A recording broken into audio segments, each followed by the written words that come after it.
अस्सलाम वालेकुम। Faisalabad programme news night के साथ मैं हूं आपका मेज़बान मोहम्मद बिलाल डोगर। हमेशा से पाकिस्तान के अंदर जमहूरियत का नाम ज़रूर लिया जाता है, और अगर गुज़िश्ता हम कुछ दहाइयों से भी बात करें तो एक चीज़ कही जाती है, क्योंकि ये मैं दहाई सियासी एतबार से कह रहा हूँ, दूसरी तारीखी एतबार से नहीं। अगर देखा जाए तो पाकिस्तान पीपल्स पार्टी ने सबसे पहले अपना 5 साल दौर मुकम्मल किया, उसके बाद दूसरा टन्योर पाकिस्तान मुस्लिम लीग नून ने पूरा किया। तो अब पाकिस्तान तहरीक इंसाफ कम व बेश 3 साल मुकम्मल कर चुकी है, और कहा यह जा रहा है कि ये जमहूरियत का तसलसल के लिए बहुत ज़रूरी है कि इसको टन्योर को पूरा करवाया जाए और 5 साल की ये मुद्दत पूरी हो जाए। लेकिन सवाल एक खड़ा होता है, हम जमहूरियत का नाम तो लेते हैं, लेकिन जमहूर के अंदर हमेशा से आवाम को बा आवाज़ और बा इख्तियार किया जाता है। लेकिन पाकिस्तान के अंदर इस वक्त क्या जमहूरियत चल रही है, या अगर जमहूरियत के नाम के ऊपर कोई जमहूरी जमातें काम कर रही हैं, तो क्या आवाम को डिलीवर करने वाली चीज़ें वो वैसी ही हैं जैसी होनी चाहिए, या जमहूरियत के नाम के ऊपर यही जमहूरी पार्टियाँ आवाम के साथ मजाक कर रही हैं। मैं एक छोटी सी मिसाल के साथ प्रोग्राम के आगे लिए चलूँगा, अपने मेहमानों के साथ तारुफ भी करवाऊँगा। निचली सतह तक ताकत की मुंतकली का एक लफ्ज़ इस्तेमाल किया जाता है, यानी कि बल्दियाती सेटअप का। ना तो पाकिस्तान पीपल्स पार्टी इसकी हामी निकली, ना पाकिस्तान मुस्लिम लीग नून निकली, और ना ही पाकिस्तान तहरीक इंसाफ निकली। तो इससे बिल्कुल हमें ये क्लियर हो जाता है कि किस हद तक ये जमहूरियत के फ़रोग़ के लिए काम करते हैं। लेकिन इस प्रोग्राम के अंदर मैं उनसे रिलेटेड लोगों को नहीं लूँगा, लेकिन उनको लूँगा जो बहस कम और कुछ फ्रूटफुल इन्फॉर्मेशन और बातें हो सकें। क्योंकि अगर उनको लेंगे तो या तो कोई इलेक्शन के ऊपर या पुरानी सियासत के ऊपर एक दूसरे के ऊपर लफ्ज़ों के तीर बरसाएंगे और बात ख़त्म हो जाएगी, प्रोग्राम का वक्त ख़त्म हो जाएगा। इसलिए मैं सबसे पहले अपने जो मोअज़्ज़ज़ मेहमान हैं उनका तारुफ़ करवाते चलूँ। मेरे साथ मुफ्ती मौलाना रियाज साहब मौजूद हैं। सबसे पहले एमफिल हैं इस्लामिक स्टडीज़ के अंदर, और मास्टर ट्रेनर हैं कायद फैसलाबाद के, जबकि शरिया के एक्सपर्ट भी हैं। इनसे पूछेंगे, दीन इस्लाम का बहुत एक अहम जुज़ है जो कि सियासत से और दीनी एतबार से हमारे साथ मुंसलिक है। प्रोफेसर डॉक्टर गुलाम मुस्तफ़ा साहब मौजूद हैं, जो कि हेड ऑफ़ इंटरनेशनल रिलेशंस हैं गवर्नमेंट कॉलेज यूनिवर्सिटी फैसलाबाद के। बहुत शुक्रिया आप दोनों मेहमानों को। मेरे दाएं जानिब प्रोफेसर महबूबुज़्ज़मान भट्ट साहब मौजूद हैं, मरूफ सियासी समाजी शख्सियत भी हैं, जबकि अमीर जमात इस्लामी फैसलाबाद हैं। उनके साथ डॉक्टर अब्दुल हफीज़ मौजूद हैं, जो कि सीनियर वाइस चेयरमैन हैं बैनुल मज़ाहिब अमन फोरम के। प्रोग्राम कोऑर्डिनेटर अदारा अमन तलीम फैसलाबाद जो हैं, इस्लामाबाद जो हैं, उसके फ़राइज़ भी सर अंजाम दे रहे हैं। सबसे पहले मेरे साथ जो मेहमान मेरे भाईजान मौजूद हैं, उनसे मैं प्रोग्राम का आगाज़ क्यों करूँगा, क्योंकि अगर मैं देखूँ तो सबसे पहले जो हमारे मैं सिर्फ़ और सिर्फ, क्योंकि ये थोड़े से सियासत और समाज से ताल्लुक़ रखने वाले ज़्यादा लोग हैं, तो मैं दोनों तरफ अपने जो पहलू बैठाए हुए हैं उनसे बातों का आगाज़ करने से पहले इस तरफ ज़्यादा जाऊँगा, क्योंकि जो चीज़ इस वक्त हम डिस्कस कर रहे हैं उसका बहुत ज़रूरी है कि पहले हम एनालिसिस कर लें कि वो चीज़ है क्या, उसके लुग़वी मानी कह लें, जो उसकी डेफिनेशन है क्लियर कर लें, फिर आगे चलते हैं। सबसे पहले हमारे साथ मुफ्ती मौलाना ताहिर रियाज साहब मौजूद हैं। उनसे मैं एक ज़रूर बात पूछूंगा कि हम हमेशा से कहते हैं जमहूरियत, और क्या है जमहूरियत और जमहूर के अनासर के हैं। अगर जमहूर के अनासर कुछ हों तो हमें उसकी मिसाल सड़कों के ऊपर आवाम की शक्ल में नज़र आने चाहिए, लेकिन आवाम का ग्राफ जो आम आवाम गरीब आवाम है वो बद से बदतर हो रहा है, और जो बुलंद से बुलंदतर होता है। तो आप इस जमहूरियत को कैसे एक्सप्लेन कर? जमहूरियत को अगर हम इंग्लिश में देखें तो इसको डेमोक्रेसी कहा जाता है, और ये दो लातीनी अल्फाज या यूनानी दो अल्फाज से ड्राइव किया गया है, एक डेमो और दूसरा क्रेटस। डेमो मीन लोग हैं और क्रेटस मीन हुक्मरान हैं। तो इससे हमें ये समझ में आता है कि डेमोक्रेसी जो है ये अवाम की हुक्मरानी है। लोगों से मुराद कोई ख़ास लोग नहीं हैं, बल्कि अवाम मुराद होंगे कि अवाम हुक्मरानी करें। कोई नस्लन दर नस्ल जो है वो चलते हुए लोग आ रहे हैं और हुक्मरानी करते रहें बादशाहों की तरह, ये सीन नहीं होगा, बल्कि तरतीब ये होगी कि जिसको अवाम चाहेंगे, लोग चाहेंगे, वो हुक्मरानी करें। और इसकी दो सूरतें सामने आती हैं, एक जो है वो डायरेक्ट डेमोक्रेसी है और एक इनडायरेक्ट डेमोक्रेसी है। डायरेक्ट डेमोक्रेसी में ये होता है कि उसी इलाके के या उस जगह के जितने भी लोग हैं वो सारे ही कानून साजी के अंदर और हुक्मरानी के अंदर शामिल होते हैं, और ये वहाँ तो मुमकिन हो सकता है जहाँ पे एरिया बहुत थोड़ा हो और आबादी बहुत थोड़ी हो।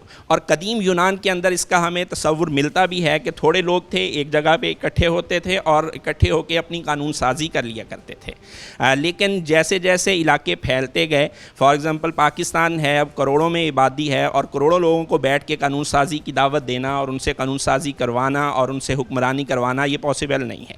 तो इसका इनडायरेक्ट मेथड है कि अवाम अपने नुमाइंदे चुन लेते हैं, उनका इंतखाब कर लेते हैं, उनको असम्बली में भेजा जाता है और फिर वो वहाँ पे बैठ के अवाम को रिप्रेजेंट कर रहे होते हैं, अवाम की नुमाइंदगी कर रहे होते हैं वो, तो गोया अवाम ही हुक्मरानी कर रहे होते हैं। और जहाँ तक हम बात करते हैं जमहूरियत के अनासिर की, तो अनासिर को अगर हम लें तो अनासिर यूँ समझिए आपके इंग्रेडिएंट्स कि किसी भी चीज़ को किन अनासिर के साथ बनाया जा रहा है। तो ये समझें हम कि अगर ये इंग्रेडिएंट्स हैं तो जमहूरियत है, और अगर ये चीज़ें नहीं हैं तो फिर जमहूरियत नहीं है। और इनमें सबसे पहली चीज़, जैसा कि इसकी तारीफ़ के अंदर भी हमने देखा, और इब्राहम लिंकन जिसको हम कहते हैं अमेरिकन प्रेसिडेंट गुज़र चुके हैं, उनका ये कहना है कि डेमोक्रेसी जो है ये लोगों की हुकूमत है, government of the people, by the people, for the people, कि लोगों ही की हुकूमत है और लोगों ही के ज़रिया से है, लोगों ही पर इसको किया जा रहा है। तो इस एतबार से हमें ये समझ में आता है कि इसका सबसे पहला जुज़ और सबसे पहला उन्सर जो है वो ये होना चाहिए कि ये हुकूमत अवाम की ताकत की हुकूमत है।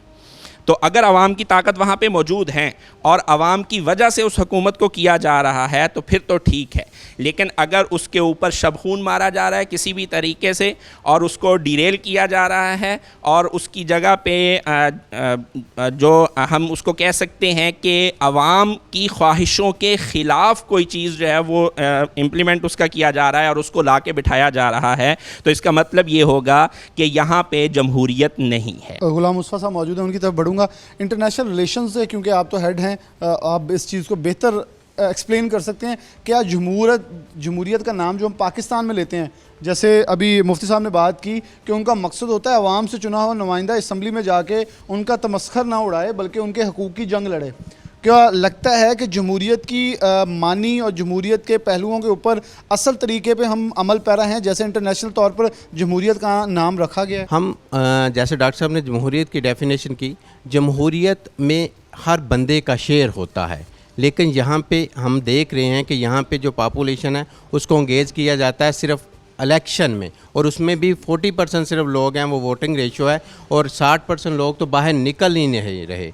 तो इस तरह से जो एक एलिमेंट है कि लोग उसमें पार्टिसिपेट करें वो यहाँ पे पूरा नहीं हो रहा। और दूसरा, यहाँ पे जितने भी आपके पॉलिटिकल लीडर्स हैं उनमें भी मेचोरिटी नहीं है, उन्हें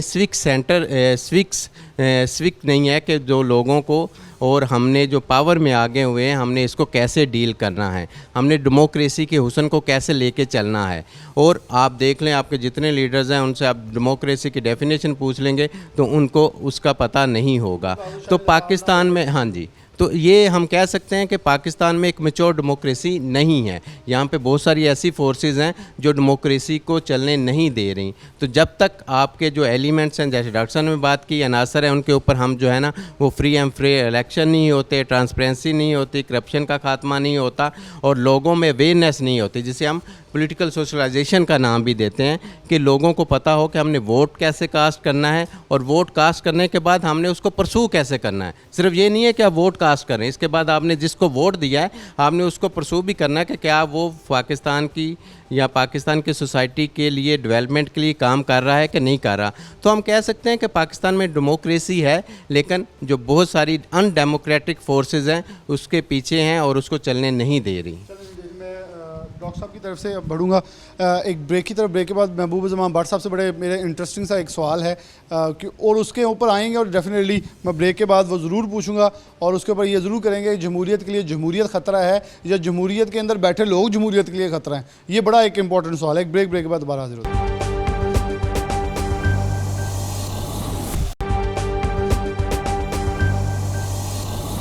वेलकम बैक नाज़रीन, दोबारा से प्रोग्राम के अंदर खुशामदीद कहते हैं। महबूब जमान भट्ट साहब मौजूद हैं, इनकी तरफ बढ़ूंगा। भट्ट साहब, आप मुस्कुरा भी रहे थे जब मैं ब्रेक की तरफ जा रहा था, तो क्या समझते हैं जमहूरियत के लिए कौन अब ख़तरा है? हमने तो ये बना लिया है जी, पिछले आए लुट के खा गए, साढ़े लिए कोई छड़िया नहीं।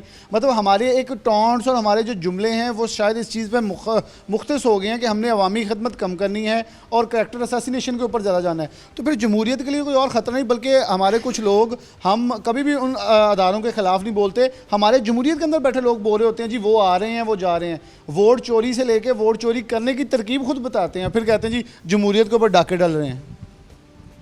बिस्मिल्लाहिर्रहमानिर्रहीम। मेरा ख्याल ये है जी कि जमहूरियत के रास्ते में जो बड़ी रुकावटें हैं, ये बात आपकी दुरुस्त है कि इसमें जो है वो जमहूरियत के यानी इस निज़ाम में जो इसको लेकर चल रहे हैं, एक बड़ी रुकावट तो वो ख़ुद हैं। यानी जहाँ पर भी जमहूरियत पनपी है और कामयाबी से चल रही है, वहाँ पर जागीरदाराना निज़ाम ख़त्म हुआ, वहाँ पर अगरचे दौलत का इस्तेमाल दोबारा बाज़ मुल्कों में है, लेकिन यूरोप के ज़्यादातर ममालिक में दौलत का इस्तेमाल नहीं है और इलेक्शन जो है वो फ्री होते हैं और फेयर होते हैं। तो मैं समझता हूँ कि पहला ख़तरा जमहूरियत के लिए तो वो इसमें इलेक्शन में और ओवरऑल सारे निज़ाम में दौलत का रेल पेर और दौलत का अमल दखल है, जिसकी वजह से एक आम आदमी जो है वो इसमें कोई हिस्सा ले ही नहीं सकता, ना इसमें कोई किरदार अदा कर सकता है। जागीरदार अव्वल रोज़ से जो है वो इसका एक बड़ा बुनियादी स्टेक होल्डर बने हुए हैं। और अब आप देखें कि चंद ख़ानदान हैं जो अब पढ़े लिखे लोग आ रहे हैं असम्बलियों में, वो भी किसी का दादा, किसी का बाप, किसी का परदादा MNA रहे, MPA रहे या किसी न किसी सूरत में जो है वो इसमें हिस्सादार रहे। तो अब ज़ाहिर है कि कोई पार्टियां मजबूर हैं इन सब को जो है वो इंगेज करने के लिए। बहुत नारा लगाती हैं जी हम यूँ कर देंगे वो कर देंगे, लेकिन उनके आगे पीछे भी वही लोग होते हैं जिन्होंने पहली पार्टियों को हाईजैक किए रखा।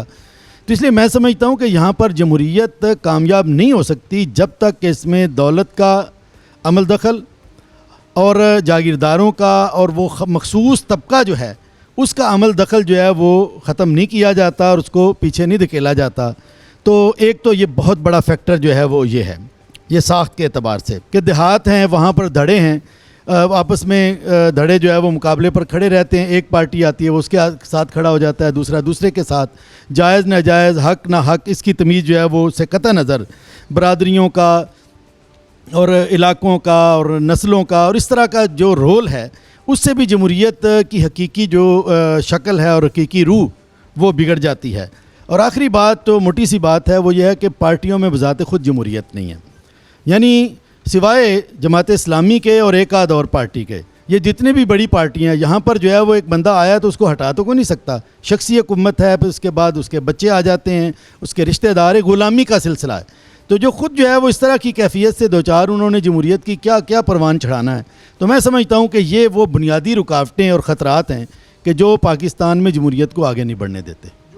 आगे नहीं बढ़ने देते। इनकी बात भट्ट साहब की बड़ी सही थी कि कुछ लोग ऐसे होते हैं जो कि अपने लीडरान के लिए एक सेल्फ़ी के लिए भी बेताब होते हैं और कई गुना पैसे भी लगा देते हैं कि एक तस्वीर ही उनको साथ बन जाए ताकि ड्राइंग रूम में वो सजाई जा सके।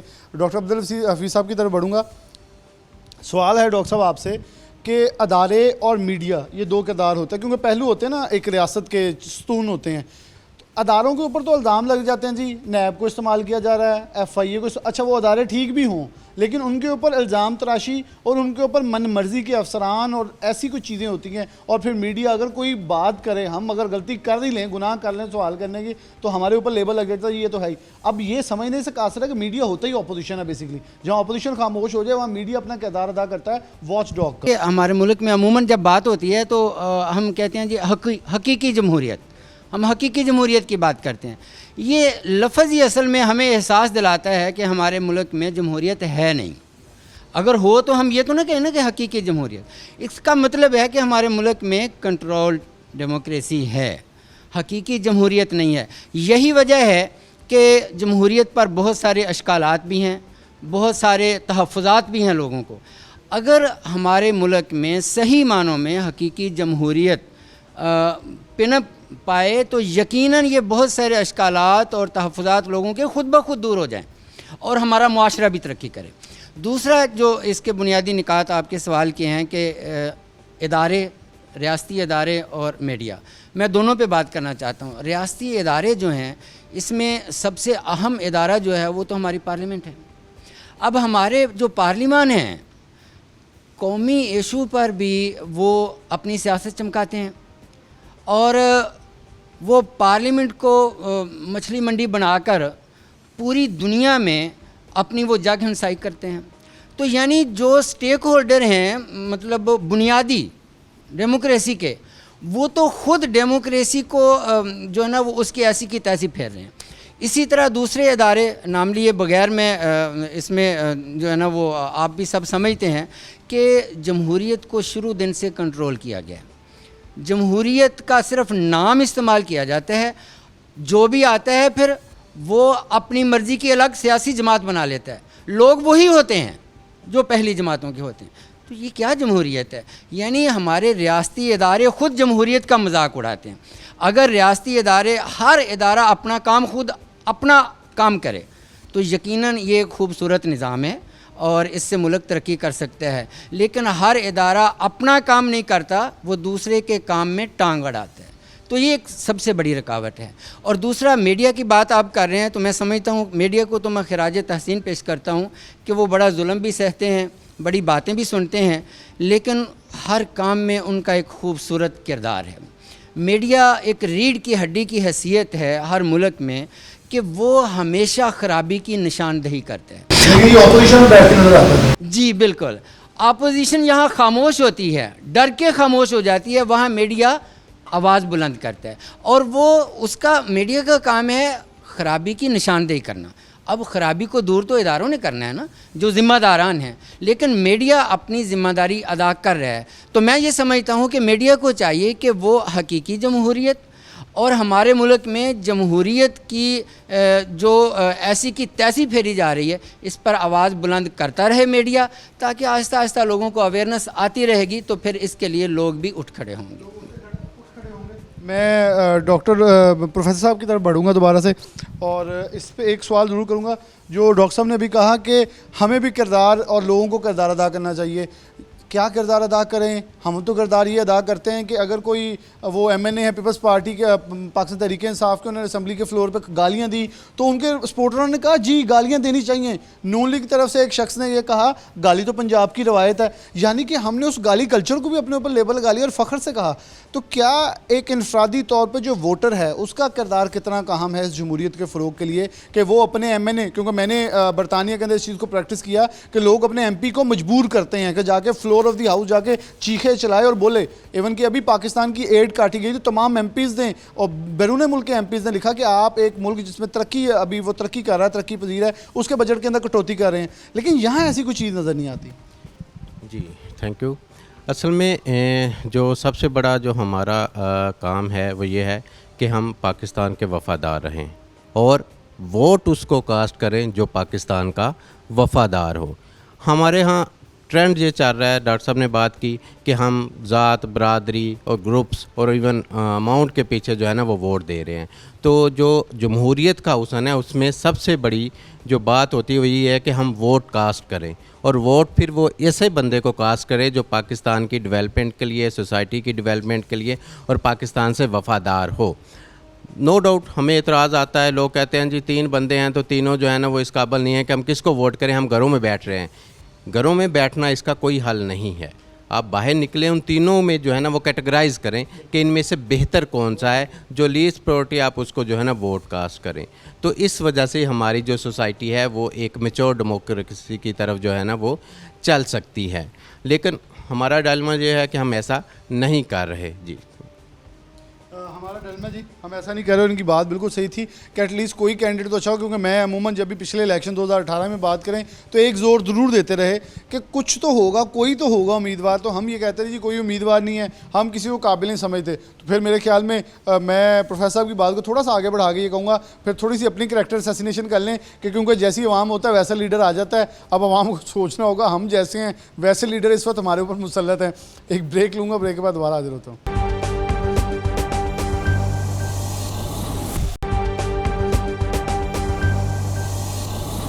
वेलकम बैक नाज़रीन, दोबारा से प्रोग्राम के अंदर खुशामदीद कहते हैं। एक अहम सवाल है जो कि प्रोग्राम के आखिर में था, लेकिन चलें मुफ्ती साहब सामने ही बैठे, उनकी तरफ ही मैं ये साइड अपनी मुकम्मल कर लूँगा।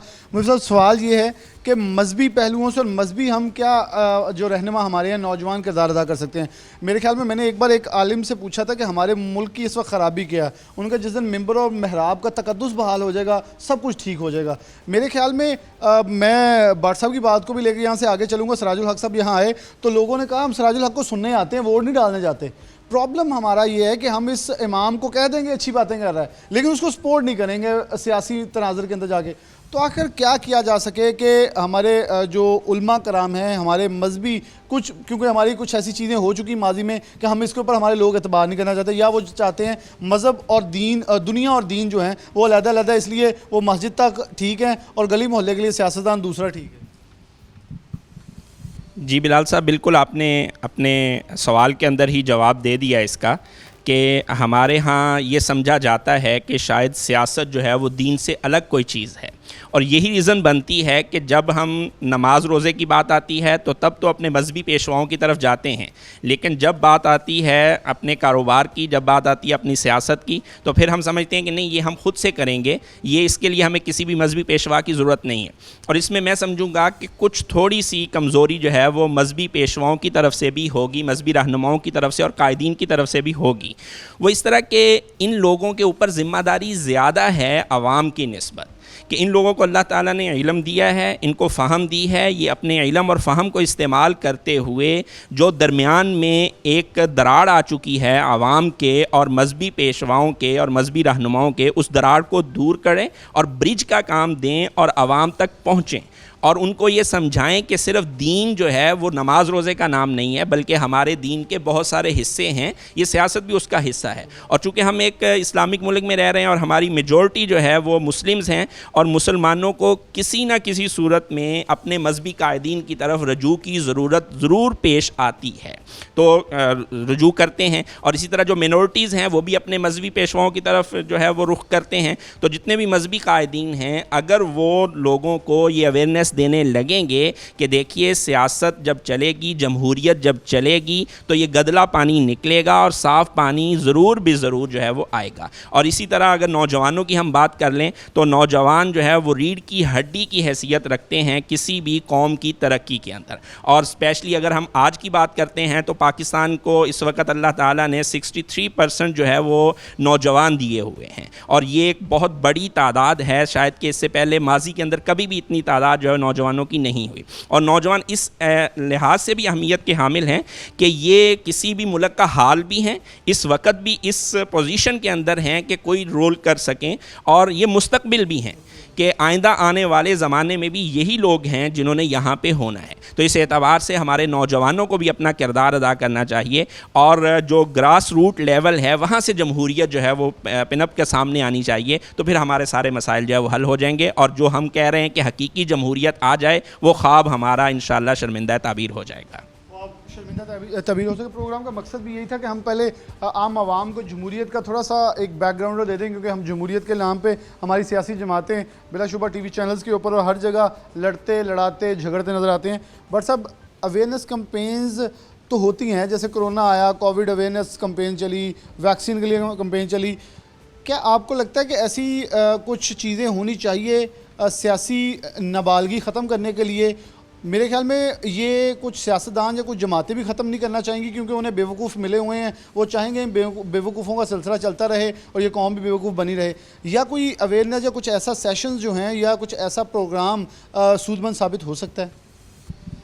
मेरा ख्याल है जी कि किसी भी चीज़ के लिए आग ही जो है वो बड़ा ज़रूरी चीज़ है, और उसकी कोशिश तो मीडिया के ज़रिए से भी वक्तन फ़क्तन होती रहनी चाहिए। सियासी जमातों को, NGOs को ये किरदार अदा करते रहना चाहिए। लेकिन मेरा ख़्याल है कि ये बहुत नाकाफ़ी है हमारे इस कल्चर के एतबार से। अगर आप चाहते हैं कि जमहूरियत अपनी सही शक्ल में यहाँ पर मौजूद हो, तो मेरा ख़्याल है कि इस मौजूदा जमहूरी निज़ाम को चेंज करना पड़ेगा। और अगरचे उसमें भी कुछ एक आध कबाहत का इम्कान ज़रूर है, लेकिन मैं समझता हूँ कि अगर मुतनासिब नुमाइंदगी को पाकिस्तान में राज कर लिया जाए। मैं हमारा सबसे बड़ा मसला ये है कि जमातें और हुकूमतें ब्लैकमेल होती हैं, ये बड़े जो विनिंग हॉर्सेस हैं उनके और वो फिर उनको वजारतें देती हैं और उनके सारे नारे जो है वो बिल्कुल ख़त्म हो जाते हैं। तो अगर ये सूबाई सतह पर बेशक कर लें, इसको डिवीजनल सतह पर कर लें, यानी अगर मुतनासिब नुमाइंदगी हो तो उसमें पार्टी को वोट पड़ेगा, लोग कंफ्यूज नहीं होंगे कि ये अच्छा एक नमाजी उम्मीदवार जाकर ऊपर एक शराबी को जो है वो पार्टी लीडर को जब कानून साजी में वोट देगा तो उसकी नमाज का क्या फ़ायदा होगा। तो एक तो मैं समझता हूँ कि तुर्की में बेशुमार ममालिक में ये सिस्टम मौजूद है और कामयाबी से चल रहा है। तो एक तो मुतनासिब नुमाइंदगी जो है ये मैं समझता हूँ कि बहुत सारे ये मसाइल का हल होगी भी जमहूरियत। और उसमें दूसरी चीज़ लाजमी होगा कि जब आप सूबाई और कौमी सतह पर जो है वो पार्टियों को वोट देंगे तो अहल लोग आगे आएंगे, यानी उसमें जैसे सेनेट में कदरे बेहतर लोग जो है वो पेश किए जाते हैं, तो इस तरह जो ऊपर वाली लिस्ट होगी उसमें जो है वो लोग आ जाएंगे, हर पार्टी के अच्छी क्रीम आ जाएगी। अच्छा, फिर उसमें यह भी होगा, ये जो धांधली बहुत ज़्यादा होती है, ये पर्सनल जो है वो कैंडिडेट का एक बड़ा उसमें अमल दखल होता है, तो वो भी ख़त्म हो जाएगी कि जो ऊपर है उनको होगा कि भी पार्टी जीतेगी तो हम मेंबर बन जाएंगे, नीचे वालों को होगा कि हमने इतनी कोशिश करके भी अगर मेंबर ना बन सके तो हमें जो है वो पैसा लगाने की और इसकी क्या ज़रूरत है। तो ये मैं समझता हूँ कि ये बतदरीज 1-2 इलेक्शन में जो है वो हमारा माहौल ठीक हो जाएगा। दूसरा जो आपने पहले भी जिक्र किया था कि हमारे यहाँ जो लोकल गवर्नमेंट की सतह पर बुनियादी जमहूरियत है वो ये सारे जो जितने भी ऊपर MP MN है ये नहीं चाहते, इसलिए नहीं चाहते कि ये नीचे फ़ंड देना, नालियाँ बनाना, पैसे खाना, ये इनका कल्चर है। उस तरीके में ये भी ख़त्म हो जाएगा क्योंकि कोई ख़ास किसी लोकेलिटी का नुमाइंदा नहीं होगा। हाँ, डिस्ट्रिक्ट का हो सकता है या डिवीज़न का हो सकता है, तो फिर लोकल गवर्नमेंट को कायम करना और फिर उन पर इन्वेस्ट करके उनके ज़रिए से गली मोहल्ला और निचली सियासत को जो है वो और निचले लोगों के कामों को आगे बढ़ाना, वो भी जो है वो लाजमी होगा। तो गोया कि 2 निज़ाम हो जाएंगे, एक लोकल गवर्नमेंट का और वो रेगुलर चलेगा, वहाँ पर जो है वो फ़ंड वहाँ पर खर्च होंगे, और सूबाई और कौमी सतह पर जो है वो पार्टियाँ मजबूत होंगी और वो कानून साजी करेंगी, ना कि वो सड़क और गली की जो है वो सियासत करेंगी। तो मैं समझता हूँ कि अवेयरनेस होनी चाहिए, लेकिन अवेयरनेस नाकाफ़ी रहेगी जब तक आप इसके बुनियादी स्ट्रक्चर को तब्दील नहीं करते। ये करेंगे तो इंशाल्लाह पाकिस्तान में 5 से 10 साल में एक बेहतरीन पाकिस्तान जो है वो मुल्कों के अंदर एक मकाम हासिल कर सकता है, एक बेहतरीन मुल्कों के अंदर मकाम हासिल करेगा। भट्ट साहब की बात से मैं आगे चलूँगा। वैसे आगाही तो इमरान खान साहब ने भी कंटेनर में अच्छी दी थी, लोगों ने कहा चलें जी, लोगों को बोलने का मौका मिला है, बड़ी उजागर किया, लेकिन अब खुद ही नहीं सवाल सुनते, अब लोग सड़कों पर धक्के खा रहे हैं, टाइम ले रहे हैं एहतजाज के लिए। डॉक्टर साहब की तरफ बढ़ूँगा। डॉक्टर साहब, किस हद तक भट्ट साहब की बात से तो मैं एग्री करता हूँ, आप कैसे समझते हैं आगाही के लिए कौन कौन से प्लेटफॉर्म्स होंगे जो बड़े ज़रूरी हैं? हमारी जामियात, जैसे प्रोफेसर भी बैठे हैं, जामियात से निकलने वाले तालिब इल्म भी किसी और तरफ माइल हो जाते हैं। जमात इस्लामी से सियासत सीखने वाले भी आज सारे MNA हैं, लेकिन किसी और जमातों में अंदर बैठे हैं। जी बिलाल भाई, ये बड़ी खूबसूरत और अहम बात है कि आगाही और उसके लिए कौन से ऐसे इदारे हैं जो इस काम में जो ना वो मसरूफ़ हैं। मैं समझता हूँ पाकिस्तान में शायद ही कोई ऐसा इदारा हो इस वक्त जो पूरी ज़िम्मेदारी से इस काम में मसरूफ़ हो। अगरचे वो बराए नाम तो हो सकते हैं, लेकिन कुछ NGOs ज़रूर हैं जिनमें इदारा अमन व तालीम भी है। मैं समझता हूँ कि ये एक बड़ा मुश्किल टॉपिक है। पाकिस्तान में जमहूरियत का नाम जब लिया जाता है ना, तो लोग इसको इलेक्शन पे फ़ौरन और हमारे सियासी निज़ाम पे जो ना वो अप्लाई कर देते हैं। हालांकि जमहूरियत एक निज़ाम है और इससे मुराद जमहूरी कल्चर भी है, इससे मुराद जमहूरी अक़दार भी हैं, इससे मुराद जमहूरी रिवायात भी हैं। तो ये सारी चीज़ें तो वो हैं जिनकी बुनियाद इस्लाम पर है, यानी आप जमहूरी इक़दार को देख लें, वही है जो इस्लामी इक़दार हैं। तो असल में जमहूरियत हकीकी मानों में है नहीं है, इसलिए जब जमहूरियत का नाम लिया जाता है तो कुछ मजहबी शिद्दत पसंद जो हैं वो ऐसे घूर के देखते हैं कि जैसे पता नहीं इसने कोई कुफ्रिया बात कह दी है। तो इसके लिए जो भी NGO, जो भी इदारा, जो भी मीडिया इसके लिए आवाज़ उठाता है, मैं समझता हूँ ये बड़ी ज़रूरतमंदी का काम है कि वो पाकिस्तान में जमहूरियत के फ़रोग के लिए और जमहूरी इक़दार के फ़रोग के लिए काम करे। तो इसके लिए इदारा अमन व तालीम यकीनन जो है ना वो खराज तहसीन का मुस्तहिक है कि वो नौजवानों के साथ मिलकर, और नौजवान भी वो जो यूनिवर्सिटीज़ के हैं, मदारिस के हैं, और मीडिया के साथ मिलकर पाकिस्तान जैसे मुल्क में जहाँ बहुत सारी मजहबी शिद्दत पसंद जमातें जमहूरियत को कुफर कहती हैं और इसको साम्राज्य निज़ाम कहती हैं, मगरबी निज़ाम कहती हैं और पता नहीं क्या क्या कुछ कहती हैं, इस्लाम के मुखालिफ कहती हैं, ऐसे माहौल में अगर वो जमहूरियत और जमहूरी इक़्तिदार के फ़रोग़ के लिए काम कर रहे हैं तो सारे मेहमानों का शुक्रिया। मैं डॉक्टर साहब की बात से इख्तिताम की तरफ बढ़ूँगा। एक इन्होंने बात कही कि हर एक को इख्तियार, तो मैं एक मिसाल दे दूँ, दीन इस्लाम के अगर आप चैप्टर को देखें तो बड़ी क्लियर और बड़ा वाज़ह लिखा है, कोई 2-2 3-3 गाड़ियां लेकर गनमैन लेकर सड़कों पे निकले और कोई आगे अगर छोटा मोटरसाइकिल वाला साइकिल वाला है तो उसे ठुड्डा मार के या थप्पड़ मार के साइड पर नहीं रहते। ये अमूमन, वैसे मैं पुलिस की तरफ और अपने अदारों की तरफ इशारा इसलिए कर रहा हूँ, जो हमारे यहाँ कुछ सियासतदान जो ब्यूरोक्रेट्स बहुत लाओ लश्कर लेके फिरते हैं और वो आवाम के साथ बदतमीज़ी भी करते हैं और कुछ उम्रा भी फिर इसी रविश के ऊपर चलते हैं। तो वो तो दीन इस्लाम ये था कि आप मेंबर के ऊपर बैठे और उस वक्त का हाकिम बैठा हो तो उसे भी पूछा जा सके कि आपने ये कुर्ता कहाँ से नया लिया है, या आप 5 मिनट लेट क्यों पहुँचे, अवाम आपके इंतज़ार में है। ये है दीन इस्लाम का असर रुख, और ये आप इसको सियासत से कैसे जुदा कर सकते हैं, क्योंकि दीन इस्लाम और जब आप पाकिस्तान को, या तो फिर ये ना कहें कि ला इलाहा इल्लल्लाह मुहम्मद रसूलुल्लाह की बुनियाद के ऊपर बना है, अगर बना है तो फिर इसके ऊपर पूरा उतरना होगा और जमहूरियत के इक़्तिदार और जमहूरियत की असली लुग़वी मानियों को वाज़े करना होगा। नहीं तो जमहूरियत के नाम के ऊपर आवाम को बेवकूफ़ बनाने का सिलसिला तो जारी रहेगा। और इसके लिए सबसे ज़्यादा अहमियत के हामिल हमारी आवाम और देखने वाले आप नाजरीन हैं। वोट उसको दें जो आपको लगता है कि इस मुआशरे के लिए बेहतरी के लिए एक मुस्बत किरदार अदा कर सके, बिलाशुबा वो नहीं जो असम्बली के फ्लोर के ऊपर एक दूसरे के ऊपर कीचड़ भी उछालें और गलीज़ ज़ुबानों का इस्तेमाल करते हुए टेबल के ऊपर उछल कूद भी करें। तो ये तो हमारी रवायत के भी ख़िलाफ़ है और बल्कि ये हमारे आने वाले दिनों के अंदर हमारी जो नॉर्म्स एंड वैल्यूज़ उसको इस हद तक डिस्ट्रॉय कर रहा है कि हमें लग नहीं रहा कि बरतानिया और अमेरिका और यूरोप जिस फैमिली सिस्टम से निकल कर फैमिली सिस्टम को ढूंढते फिर रहे हैं, हम कहीं उस भटके हुए रास्ते के ऊपर ना चले जाएँ। इसी के साथ प्रोग्राम न्यूज़ नाइट से इजाज़त दीजिए। अल्लाह हाफ़िज़।